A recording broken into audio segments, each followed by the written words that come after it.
Здравейте, мили хора! Надявам се да сте добре. Днес ми се иска да си поговорим за една тема, която в социалните мрежи никак не я виждам. А именно това са паническите атаки. Какво представляват те? Паническите атаки е неприятно чувство, психологично неприятно чувство. Тук в Испания, не знам как е в България и по другите държави, хората, които ме гледат, тук в Испания един на всеки 75 човека страдат от панически атаки. Какви са симптомите? Първо, един от симптомите е когато ти се увеличава пулса. Извинявам се, ако не мога да го изкажа правилно на български. Първото е когато ни се усилва пулса.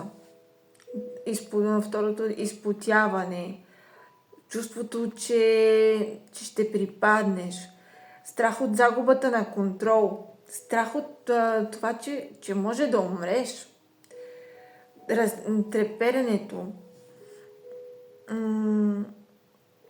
когато имаш чувството, че те лазват боболечки или също, което ми се е случвало, е да ти се парализира лявата част на лицето. Това е доста често срещано. И също така имаме треперенията. Треперенията са част от симптомите на паническите атаки. Откъде идват паническите атаки? Много от случаите идват от забързан ритъм на живот, който водиме, и нямаш време дори, и си казваш, нямам време дори да седна, да си замисля за нещо, да дишам. Това отключва панически атаки. Също така, когато ако преди си преживял нещо и е дало силно отражение на мозъка ти. Например, ако си претърпял катастрофа, след това събитие ти се отключва паникатака. Как можем да се справим с паникатаките? В момента, когато го имаш, едно от нещата е да почваш да си броиш пръстите, което на мен много ми помага.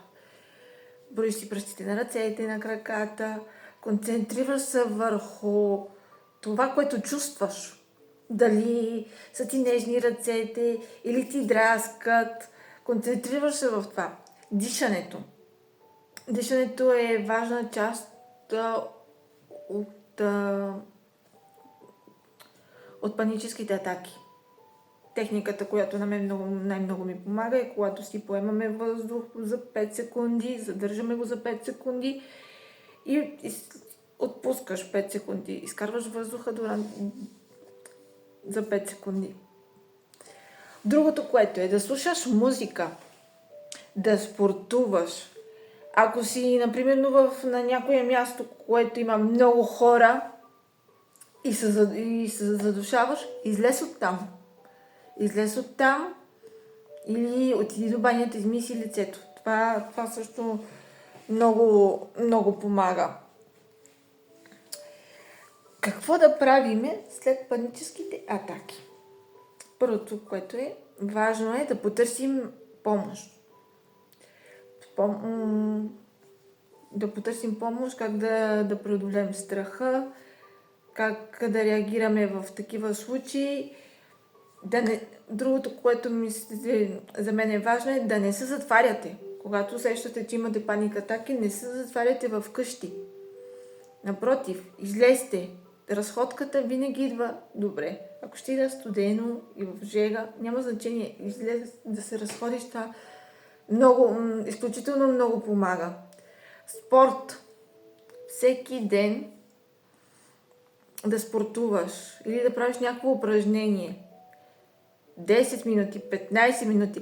Сутрин вместо да си направиш кафето и да седнеш пред телевизора, да гледаш новините или някой, каквото и ще да е, 10 минути, 15 на ден са достатъчно, за да не получаваме паникатаки.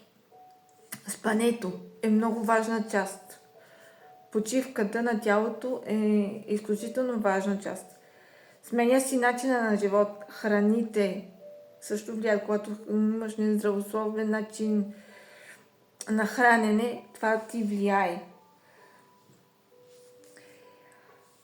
И какво може още друго да ви помогне? Освен за мен спорта е най-хубавото нещо, най-ефикасното. Знаем, че когато отидеш на лекар, винаги ти дава хапчета. Не ги приемайте. Преди да се стигне до хапчета, аз силно съветвам да се спортува, да търсиш, да се научиш да дишаш, да спортуваш, да си смениш начина на хранене и след това вече, когато ти самия решиш, че това не ти помага, тогава вече да. Но аз лично съм много против лекарствата, защото ставах зависим от тях. Скъпи приятели, надявам се днес да съм ви била полезна с моето видео и ви пожелавам приятен ден.